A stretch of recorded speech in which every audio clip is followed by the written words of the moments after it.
Om Vakratunda Mahakaya Suryakoti Samaprabha Nirvignam Guru Me Deva Sarvakaryeshu Sarvada Om Shri Mahaganapataye Namaha Om Shri Gurubhyo Namaha Harihi Om Sadashiva Samarambham Shankaracharya Madhyamam Asmadacharya Paryantam Vande Guru Parambaram Asmadgurubhyo Namaha Shruti Smriti Purananam Alayam Karunalayam Namami Bhagavatpadam Shankaram Lokashankaram Shankaram Shankaracharyam Keshavam Badarayanam Sutra Bhashya Kritau Vande Bhagavantau Punah Punah Ishwaro Guru Ratmete Murti Bheda Vibhagine Vyomavat Vyapta Dehaya Dakshina Namaha Om Shri Medha Dakshinamurti Swamine Namaha Om Sahana Vavato Sahano Bhunakto Sahaviryam Karavavahai Tejasvinavadhitamastu ma vidvishavahai Om Shanti Shanti Shanti Harihi Om Shri Gurubhyo Namaha Harihi Om Om Parthaya Pratibodhitam Bhagavata Narayanena Swayam Vyasena Gratitam Purana Munina Madhye Mahabharatam Advaitamritavarshiniim Bhagavatim Ashtadashadhyayinim Ambatvam Bhagavad Gita Bhavadveshinim Yam Brahma Varunendra Rudra Marutah Stunvanti Divyaistavaihi Vedais Sankapadakramopaniषदैः Gayanti Yam Samagaha Dhyanavastitadadgateena Manasa Pashyanti Yam Yoginah Yasyantanna Vidussura Suraganaः Devaya Tasmai Namaha Om. So, namaste once again, everyone. Namaste, Raghuji. Namaste. So, we completed the 10th chapter in the last class. And today, as I said, I will give you a summary. The 10th chapter of Gita, by its position, is occurring in the Madhyama Shatkam of the Gita. If you remember, the first 6 chapters of the Gita are called Prathama Shatkam, consisting of 6 chapters. This is a very broad classification. It's not very strictly, we must not interpret it that way, but generally, general division, various ways, the Gita can be divided, but this is one of them. And it's a very popular one also. Then from 7th to 12th chapter, we call it Madhyama Shatkam, the middle section. And the last 6 chapters together are called Charama Shatkam, the final section. And as I told you, in the Prathama Shatkam, the nature of the Jiva, the individual is highlighted. In the Madhyama Shatkam, that is in the middle section, the nature of God or Ishvara is highlighted. And in the Charama Shatkam, the essential oneness of Jiva and Ishvara, that is Jiva Ishvara Swarupa Aikyam, is predominantly discussed. And therefore, in the Madhyama Shatkam, Lord Krishna is concentrating on Ishvara Swarupam, so that we will have a very clear knowledge regarding the nature of God. And Lord Krishna started this topic from the very 7th chapter itself. And he has been gradually developing it. Of course, the culmination will come in the 12th chapter of the Gita. So, in all scriptures, the general definition given to God is Ishvaraha Jagat Karanam. The Lord is the creator of the world. The Lord is the maker of the world. In Sanskrit, we use the expression karta. Karta means creator.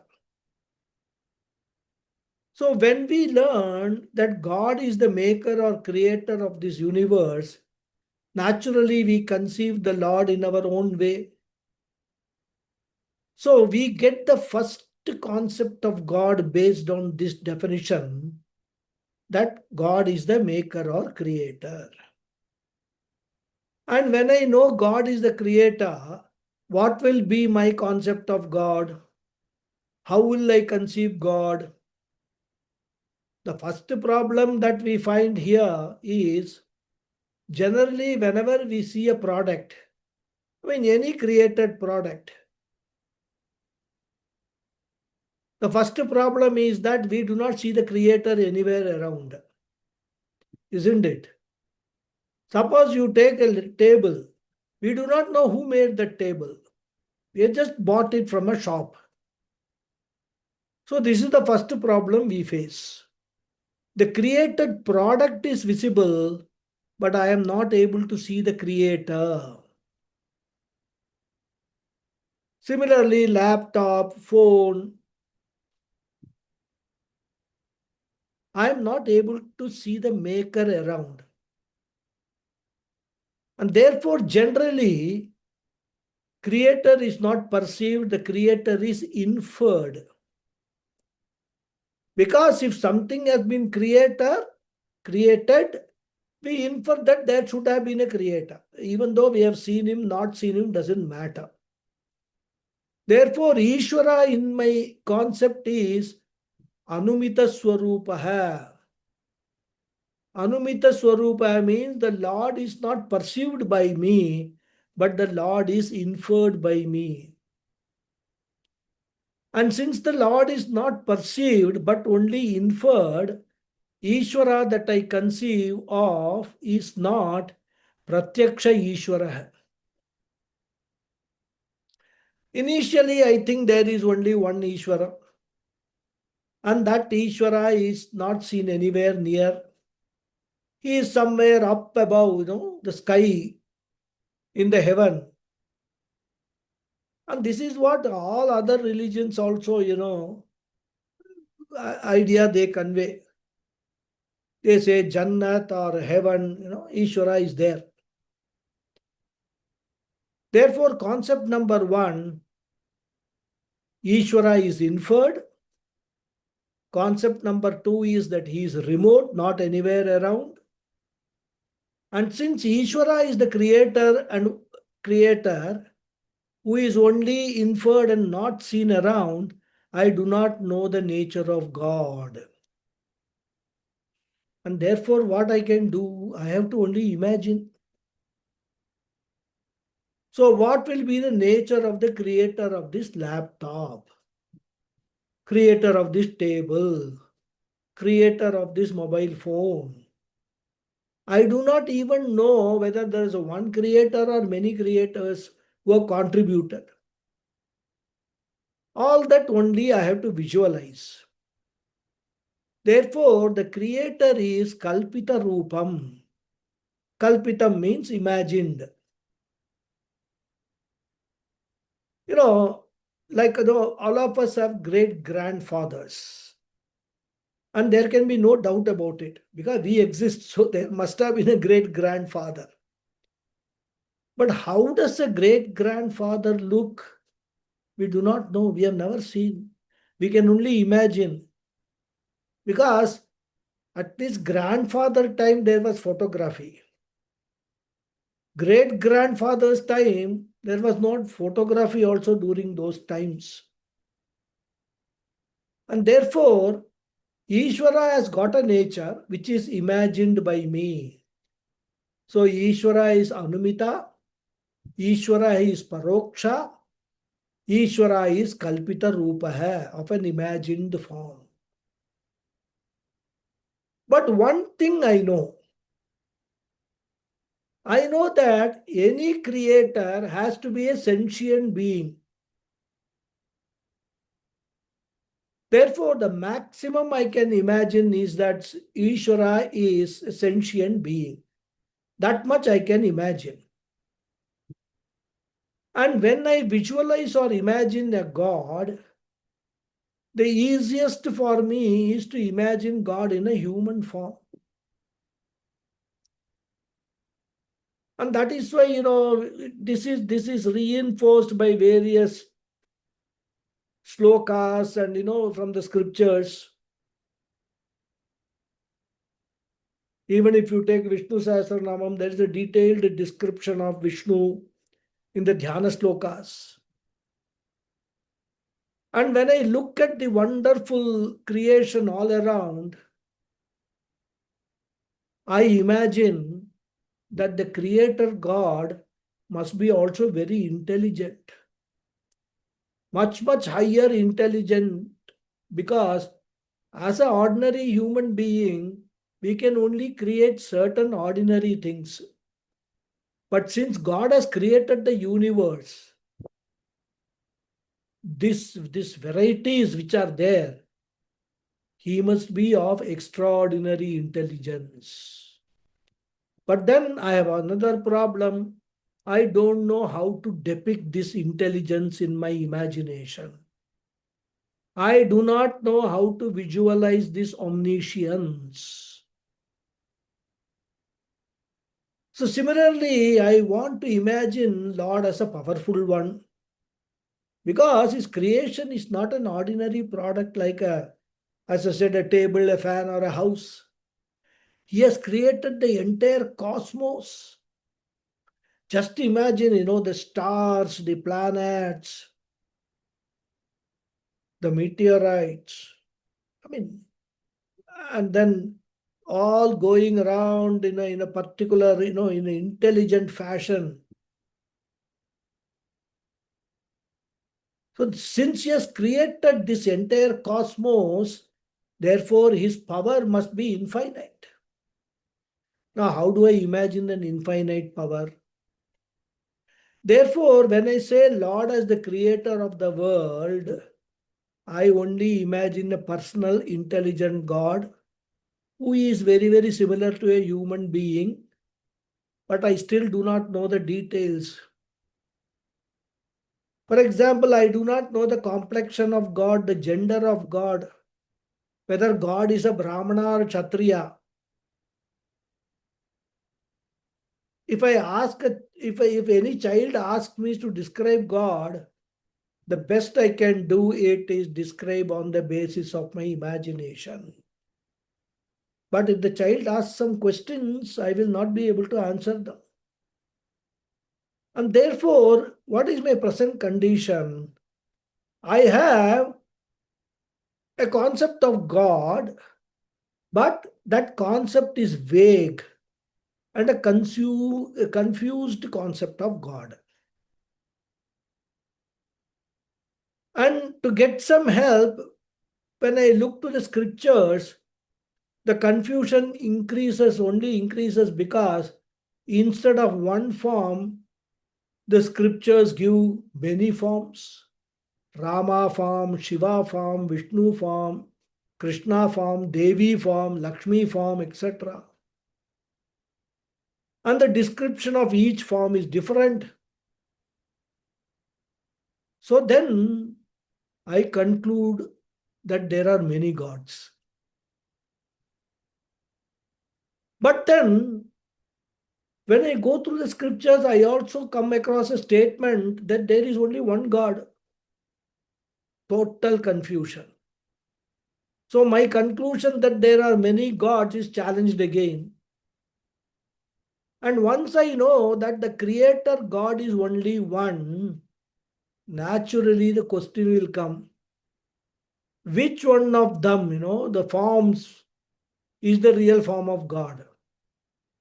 Because I cannot say all of them, because some description is that in some description, God is described as fair complexioned. In some description, God is dark. Krishna is described as dark, Meghashyamala.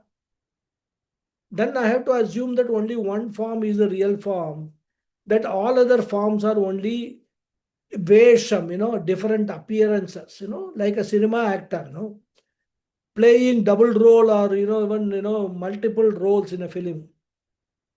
He has got one form of his own. All other forms are all vesham, disguises or makeup. But my problems do not end there. If Bhagavan has got only one form and all other forms are only temporary disguises, which one of them is the real one? And which are the disguises, veshams?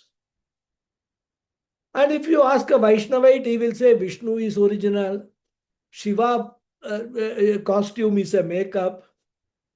If you ask a Shiva Bhakta, he will say Shiva form is original, Vishnu form is a Vesham. If you ask a Devi Bhakta, he will say the other two are wrong, only Devi form is the real. All other forms are just makeup, costumes. And we have all these problems because whatever is our conception of the form of God, it is based on our imagination. But there is one more issue. The scriptures point out that the darshanam of the Lord, Ishvara darshanam alone gives you moksha, liberation. Now, I have to work for Ishvara darshana. And I become very anxious. When will I see Lord Shiva? Or when will I see Lord Vishnu? Whether he will come or not. And if you read Purana, they declare that some of the devotees had Rama Darshanam, Tyagaraja had seen Rama, Meera had seen Krishna. And therefore, the question uppermost in my mind is, will I ever see the Lord? And if I do not see the Lord, will I get liberation? So all these various ideas are hovering around in my mind. I only know this much, that there is God. But all other details are vague, full of vagueness. And therefore, Krishna wants to transform our concept of God. It is very, very good to know God as a creator. But if you have to progress further in your sadhana, you have to understand further regarding the nature of God. At present, God is inferred by you, God is remote, paroksham for you. God is a kalpita rupa or imagined form. How to transform this concept? How do I get a better understanding of God? That alone Krishna is trying in the Madhyama Shatkam of the Gita. And Krishna says, if you understand God as only the creator of the world, your understanding is incomplete. And as long as you have this incomplete understanding, you will always have confused ideas, vague ideas regarding God. And your sadhanas also will not be crystallized. You will be groping in darkness. And therefore, your understanding has to be enhanced. And how should we enhance? Krishna says, when you say God is the creator of the world, when you accept that, don't stop there. Ask another question. What is the material out of which God created this world? Because as long as you do not ask this question, you will have confused understanding. When I say a carpenter created the desk, I know the wood is material. When I say the goldsmith created an ornament, I know gold is the raw material. Now the scriptures say that in the beginning, there was only God and nothing else. Sadeva Saumya Idamagramasit Ekameva Advitiyam. Upanishads say. So when God alone was there to create the world, what is the material out of which the world was created? Unless you ask this question and find out the answer, your concept of God will be immature and vulnerable to logical attack. From self. Mute, please. And Krishna says, when you ask the question what the material is out of which God made the universe, he says, try to look for a logical answer. Since there was no other thing other than God, the logical answer is God found material also in himself because there was no other second material. And therefore, God is not only the creator, God is also the material part of the creation. So now there is one clarity. God has got two aspects. One is Chetana aspect, other is Achetana aspect. He is Nimitta Karanam as well as Upadana Karanam. The intelligence principle also must be God. The raw material principle also must be God alone. Thus, God becomes a mixture of Chetana Achetana Tattvam, which we saw in the 7th chapter as Para Apara Prakriti, matter and spirit put together, is God. And this is a very, very important breakthrough in the Vedic teaching. And once I know that Lord is the material out of which the creation has come, then we have to get some important corollaries. What are they? I know that the material cause is never away from the product. Just as gold is never away from ornaments, wood is never away from furniture, clay is never away from pots. Karanam can never be away from the Karyam. So material cause becomes a perceived object and not just an inferred object. And therefore, Ishvara is no longer an inferred object, a remote object. Ishvara is a perceived object. So, Ishvara is now pratyaksham, available for my sense organs. And therefore, my concept of Ishvara has drastically changed. Ishvara is pratyaksha siddha.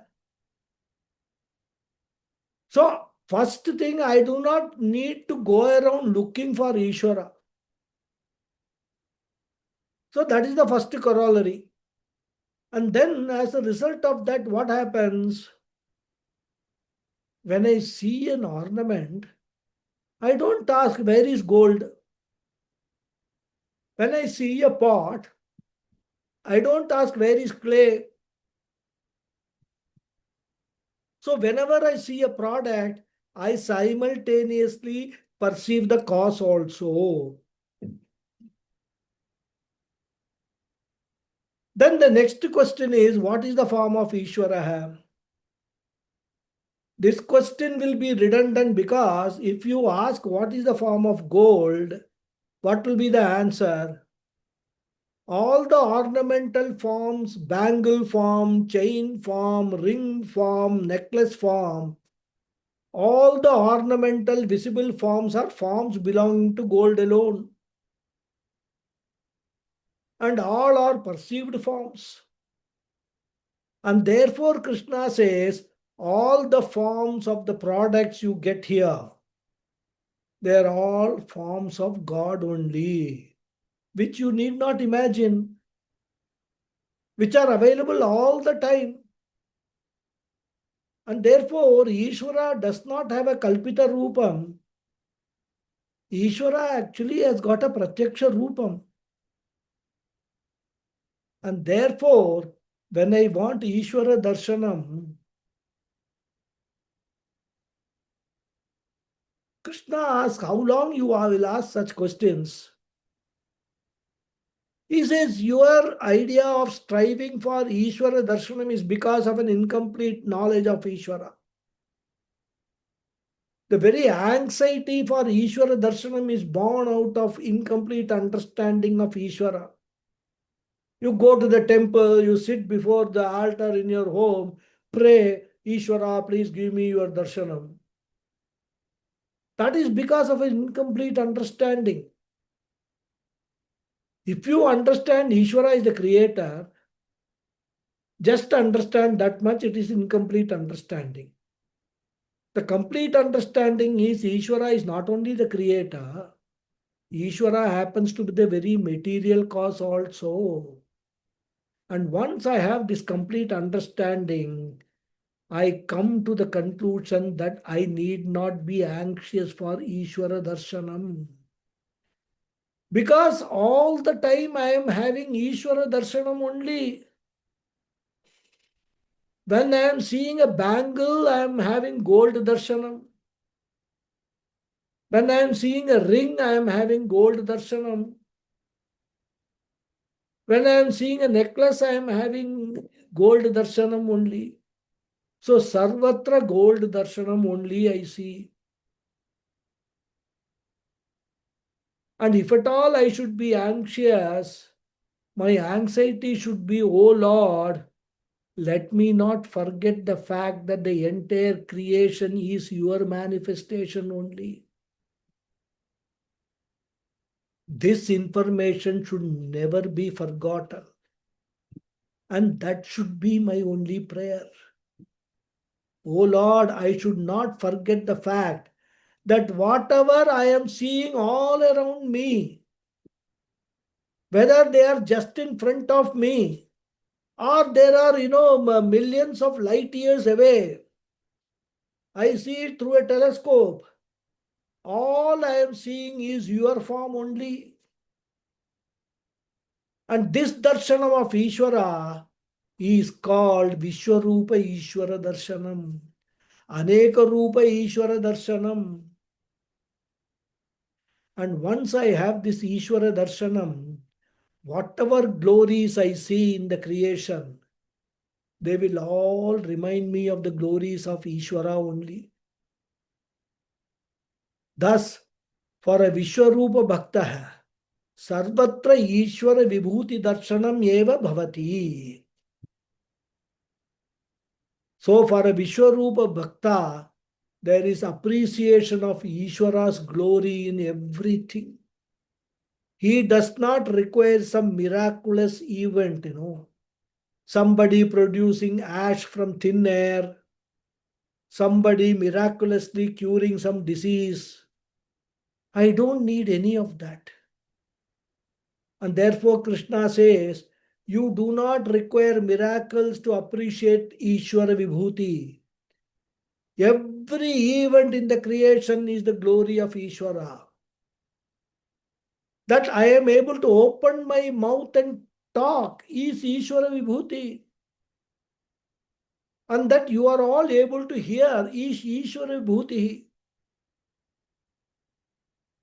So what has happened? Transformation has taken place. The transformation of my perspective of the world has taken place. I only see Ishvara in all animate and inanimate objects or beings.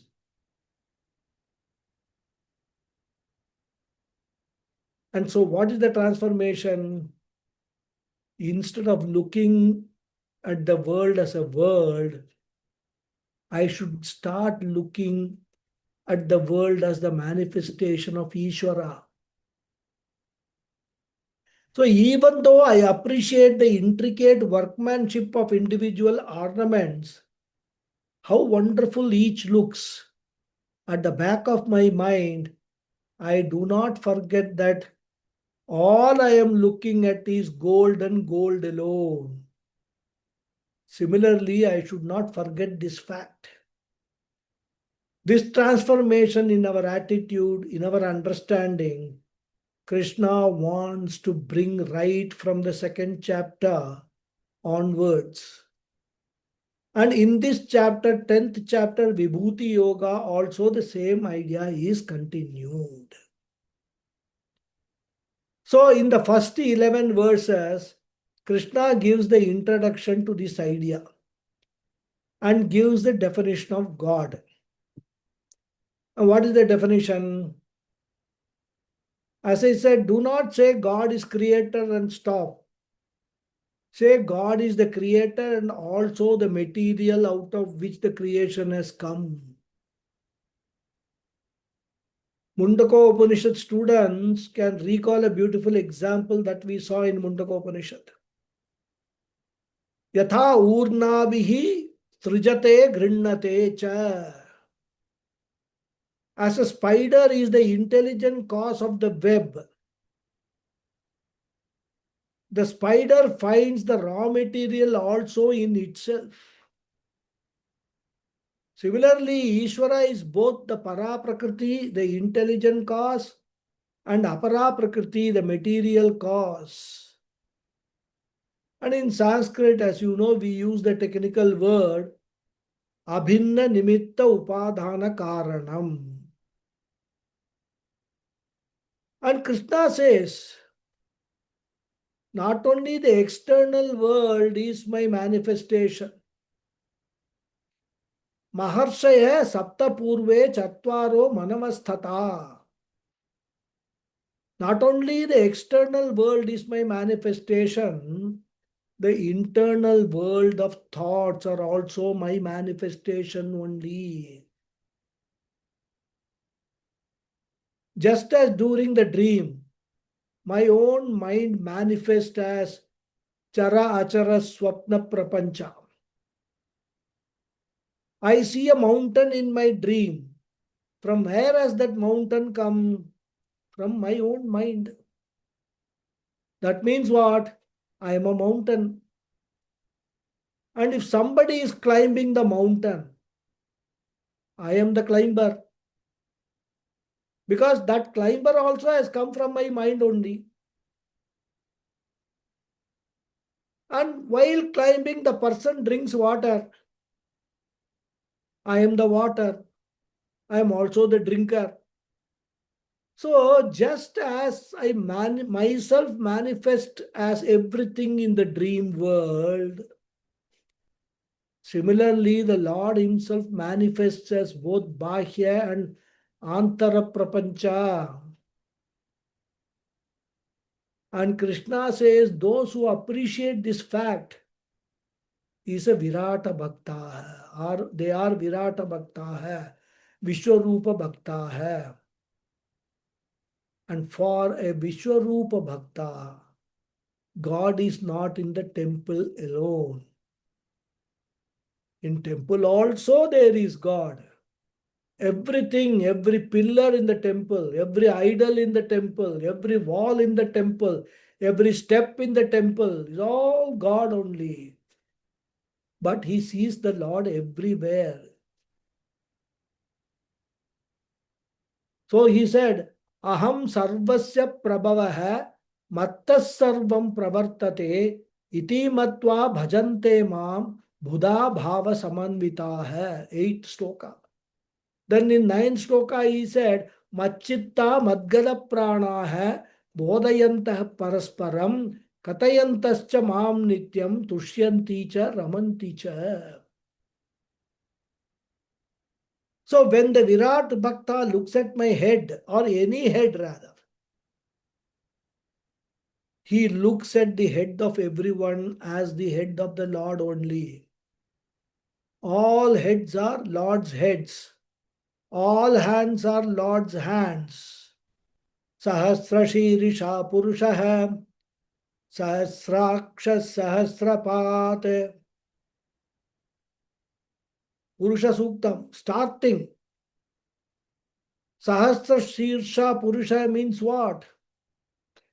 Do not imagine that there is a Vishnu standing with 1000 plus heads. Sahasra Shirsha Purusha means all the heads that I am seeing, they all belong to the Lord. All eyes I am seeing all belong to the Lord. All legs, feet I am seeing belong to the Lord. Sahasraksha Sahasrapat.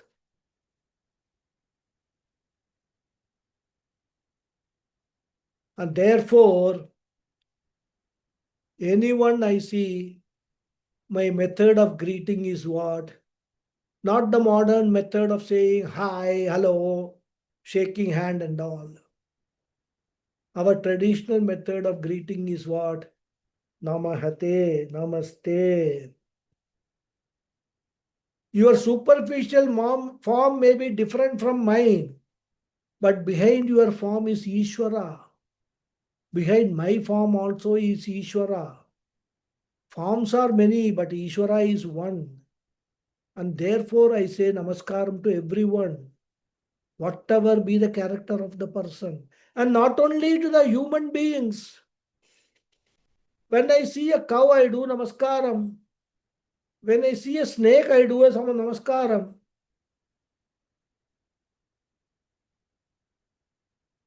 In fact, if a mosquito comes and disturbs you at night when you are going to sleep, first to do namaskaram to the mosquito and then you can avoid it. Say you can save yourself from the mosquito bite. So whatever be the form, whatever be the character, everything learn to see as Ishvara. So all I know is the one behind every person is Ishvara. Therefore, Machitta Madgata Prana hai. Whatever they see as a God. And most importantly, whatever experiences come in their life, they never resist. Whatever comes from the Lord only. Mattas sarvam pravartate.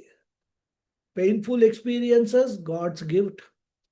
Pleasurable experiences, God's gift. All are God's gift only. Iti matva bhajante mam buddha bhava samanvita hai. Krishna says, this is the understanding of the Virat Bhakta. So thus in the introduction, Krishna talked about the Virat Swarupam and the Virat Bhakti. Then Krishna also said, those people who remain in the Vishwarupa Bhakti, after some time, they will transcend the Vishwarupam also and ultimately come to Nirguna or Arupa Ishvara. So the one who has transcended from Ekarupa, because one started with Ekarupa, sooner or later he will come to Arupa, Arupa Ishvara, which is beyond all forms. And why we should come to Arupa Ishvara? Why can't we stop at Aneka Rupa Ishvara? Because Aneka Rupa Ishvara is also incomplete. Whatever forms are there, all are within time and space. And whatever comes within time and space, they are subject to decay and destruction. But my God, the God which has been taught to me from the scriptures, is eternal, beyond time and space. And therefore, Vishwarupa Ishvara is also within time and space and modification. And therefore, Krishna says, once you have understood the Vishwarupa Ishvara, I will take you beyond the name and form. I will take you to Arupa Ishvara, which is beyond Desha and Kala, which is called Satchid Ananda Swarupam. Tesham satatayuktanam bhajatam pritipurvakam dadami buddhi yogam tam yena mamupayanti te. 10th sloka. So for such people who want to transcend the Vishwarupa Ishwara Bhakti, I will give them Arupa Ishwara Jnanam. Thus Krishna introduces Virat Ishwara, Virat Bhakti, and also the Virat Bhakti Phalam. Thereafter, from verse number 12 to 18, Arjuna presents request to the Lord Krishna, because Arjuna feels that he is not yet ready for Arupa Ishwara. Because from Ekarupa Ishwara, we cannot directly go to Arupa Ishwara. It is a very big jump. So between Ekarupa Ishwara, that is God as a personal God, as a person, and Arupa Ishwara, formless God, we all require an intermediary stage. And that stage is Aneka Rupa Ishwara. So first we have to learn to appreciate, we have to learn to see the entire creation as God. And only when I see the creation as God, my raga and dvesha will become feebler, weaker and weaker. Otherwise, there will be strong raga dvesha. With strong raga dvesha, one can never come to Nirguna Ishvara. Therefore, how to neutralize raga dvesha? Because the cause for raga and dvesha is very subjective. Where we have preferences for certain things and we are averse to certain others. But when we understand and begin to see everything as the manifestation of the Lord, how can I be attached to something? How can I be averse to something? How can I accept something? How can I reject something? Nothing is rejectable in the creation. There is nothing that I hate. Because hatred is an internal emotion. Of course, that does not mean that if I see a cobra, I will take it in my hand and cuddle it. No. I know the danger. But for that reason, I don't hate the cobra. On the contrary, I view that cobra as one of the glorious creations of the Lord. It is very much an integral part of the creation. So mentally, I do not reject anything, hate anything, nor do I have some preferences for something. So thus the raga and dvesha neutralization also is one of the byproducts of Vishwarupa Darshana. Raga dvesha nivartyartham. The transformation from Ekarupa to Aneka Rupa is necessary. And therefore Arjuna requests Lord Krishna, Hey Krishna, please give me some more details regarding Vishwarupa Ishwara or Aneka Rupa Ishwara, and also his glories that we find directly perceived or enumerated in the scriptures. And therefore, from verse number 12 to 18, we get Arjuna's request for Vishwarupa Ishwara Varnanam. And the Vishwarupa Ishwara Vibhuti Varnanam, the description of the glory of the Lord. And Arjuna himself gives the logic for asking for the glories of Vishwarupa Ishwara. He says, I cannot visualize the Vishwarupa with my mind because Vishwarupa Ishwara is very vast for me to conceive of. I have got a limited mind and sense organs. that if I see in one direction, I cannot see what is in the other. So, with this limited sense organs, I can meditate upon Vishwarupa. I cannot meditate upon Vishwarupa, the totality. Because suppose I want to worship India as the mother. Where will I put the flowers? Because it is such a vast country. I can't go on a helicopter and take a lot of flowers and like they do it in the Republic Day, just to throw all over the country. So what do I do?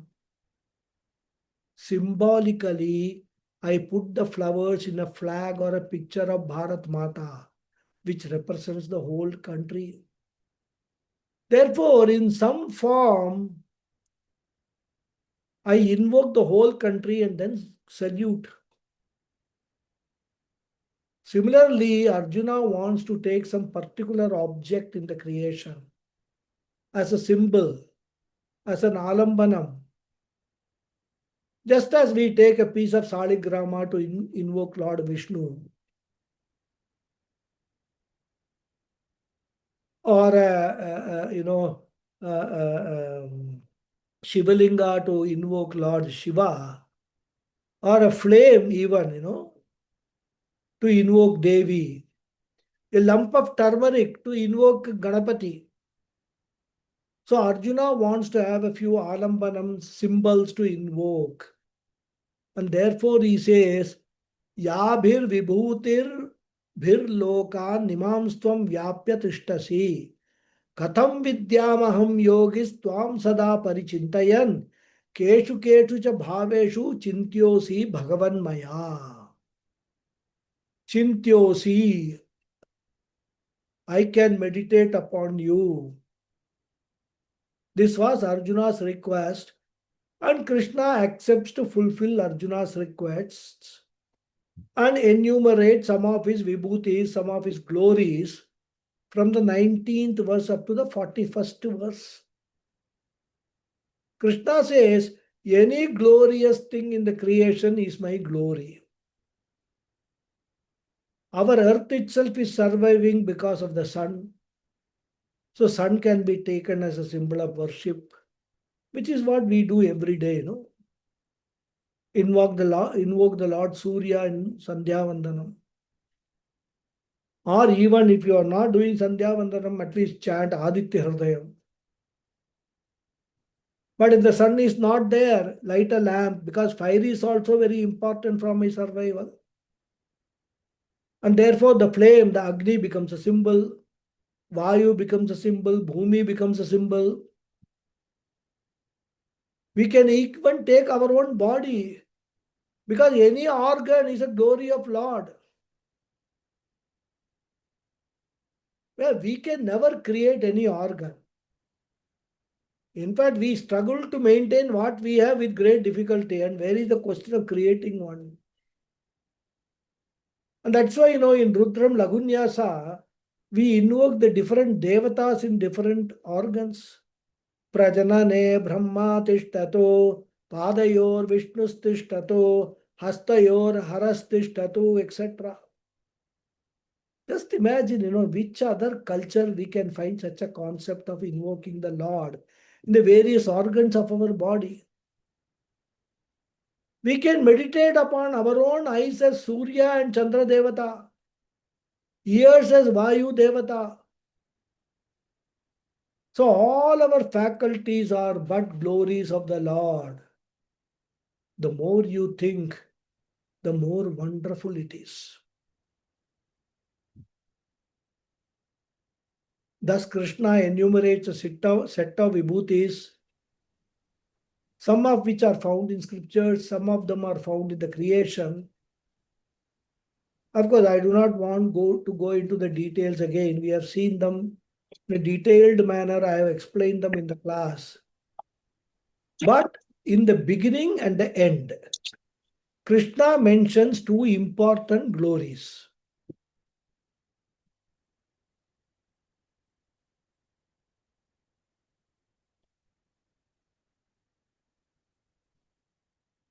Some sound I heard, so I thought somebody has unmuted. And what are those two important glories? In the beginning, he says the very consciousness or the very life principle, because of which your material body is sentient, unlike a stone sculpture, is one of my glories. So he starts the list of his glories with Chit or Chaitanya. Does that mean the stone sculpture is not his glory? He says that is also my glory, which he says in the end. So in the end, he says not only consciousness is my glory, in fact, the very existence of the world, the very existence of things like the stone statue is my glory only because the existence does not belong to the world. I lend existence to the world and therefore the world exists. The very existence of the ornament does not belong to the ornament. It belongs to gold. So when we say something is, the desk is, the phone is, the world is, the isness, the existence comes from the basic stuff of creation called Ishvara. The starting with Chit, Krishna concludes with Sat. And even though he lists numerous glories which have name and form, Chit and Sat are Nirguna Nirakara Swarupam. And therefore, meditating upon Nirguna Chit is difficult. Meditation upon Nirguna Sat is difficult. And therefore, we can take any Saguna Swarupam. We can take a river and worship. We can take a cow and worship. We can take anything and meditate and worship as God. And then in the conclusion, Krishna says, Hey Arjuna, until now I said I am the creation in the form of various glories. Really speaking, I am not in the creation, but the entire creation is in me. Complete transformation, one more transformation. He said the gold is not in the ornaments. All the ornaments are only names and forms, nama rupas, resting on gold. Similarly, creation is a bunch of names and forms, resting on the fundamental cause, that is me. And finally, he says, all my glories I have enumerated are only a sample list. You can expand the list by adding your own. And how to do that? He gives a clue how to add to the list.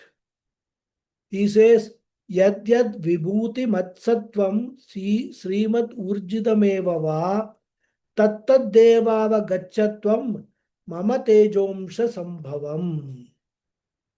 He says, anything wonderful you see a butterfly,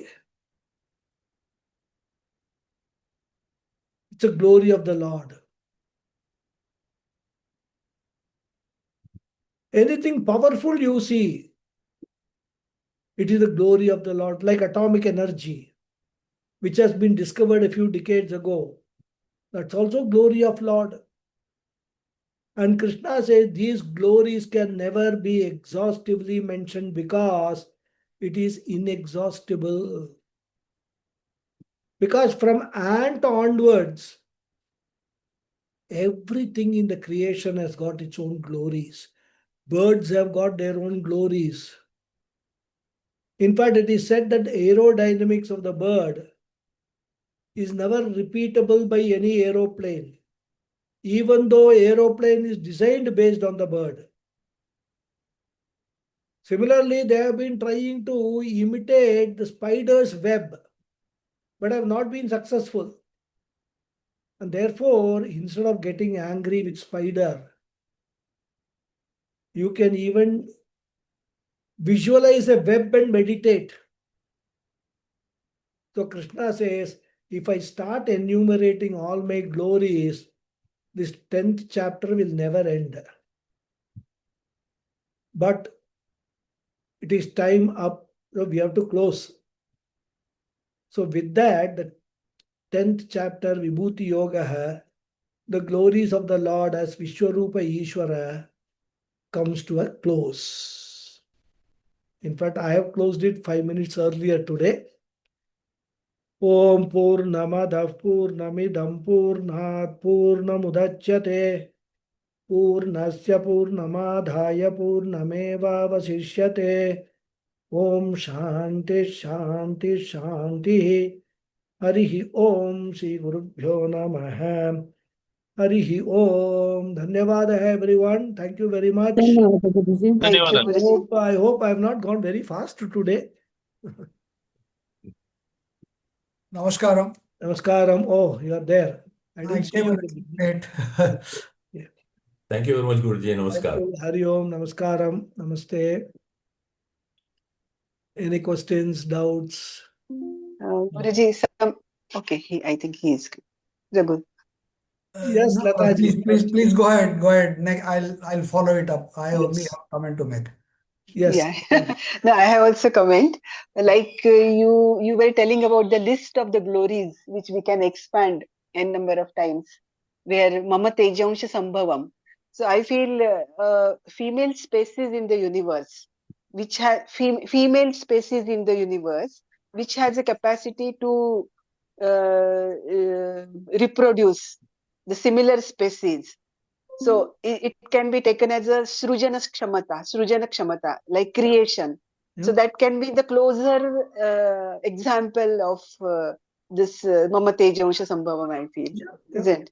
Yeah. Certainly. Certainly. That's why Mm. is a mother, mother God. Yeah, we Mother respect. is treated as a living God. Yeah. Yes.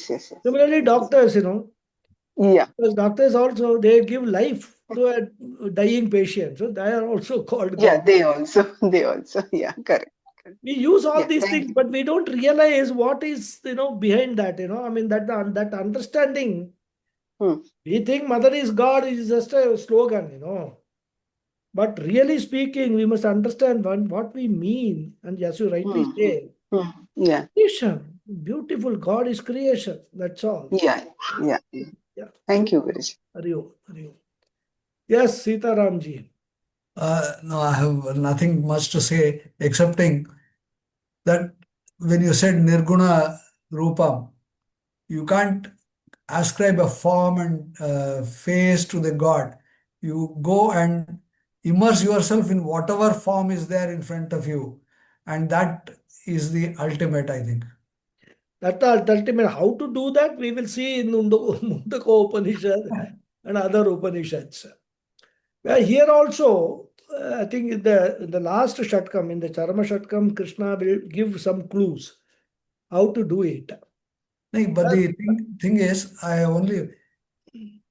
the way we are made or the way we are trained or what is inculcated, it prevents us from getting into that field.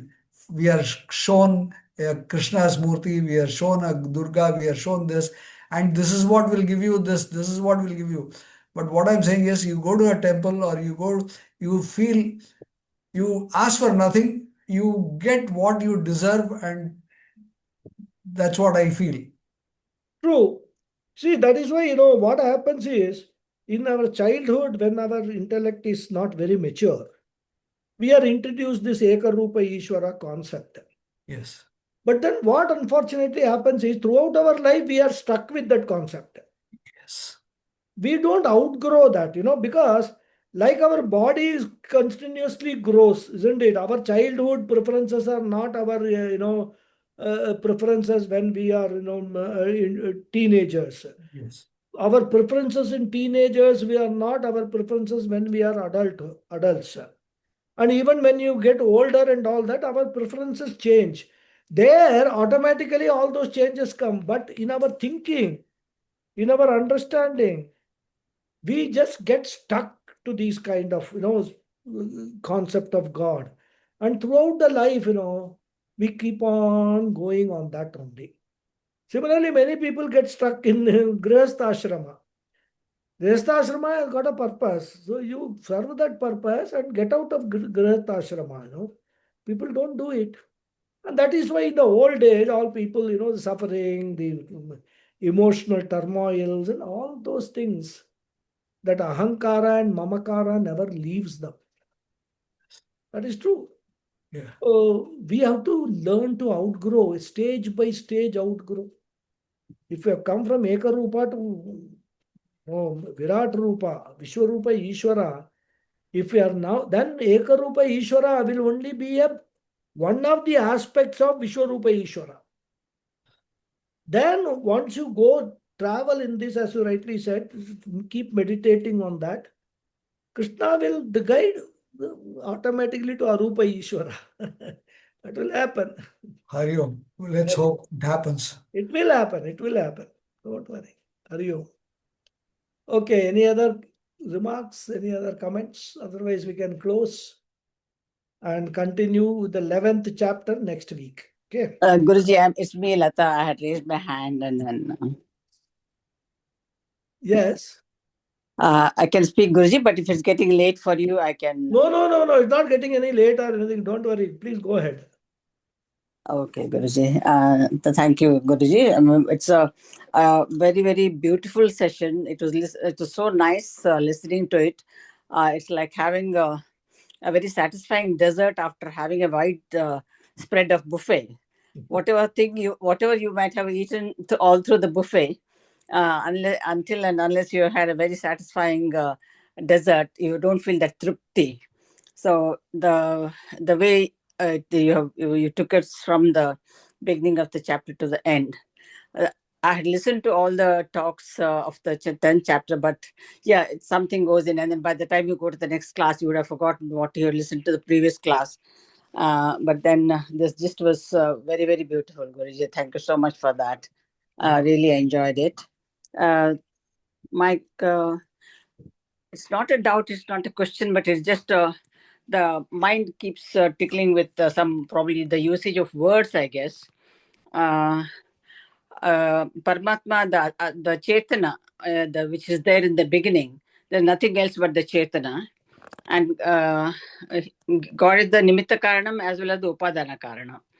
So, but then from when you use the word Achetana, that is Nitya and Anitya. So, do we say it is Achetana because Achetana cannot come out of Chetana, isn't it, Guruji? It's only a different form of the Chetana. Yeah, you can look at it that way because if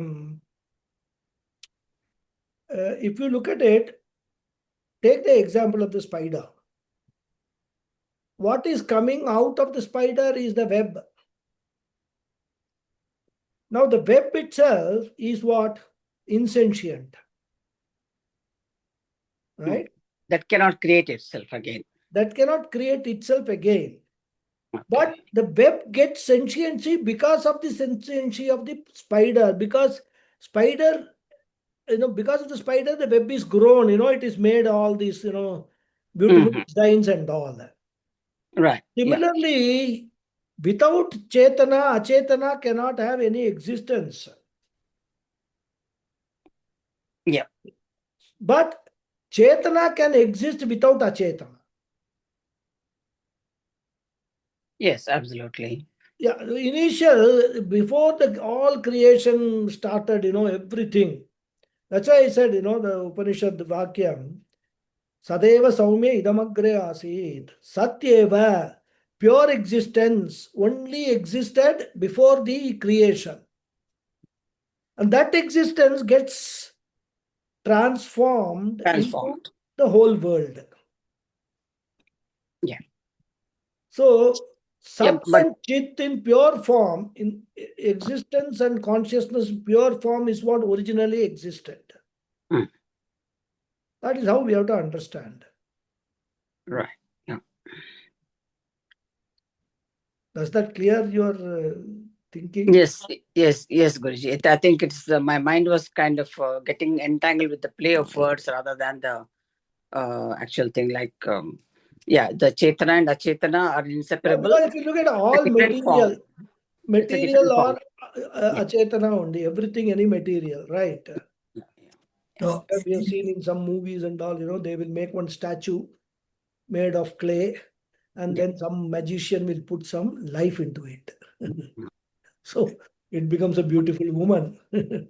Something like that, all imagination. if I have understood what you have conveyed correctly, what it means is that you start accepting that the Ishvara was the cause and effect right at the beginning.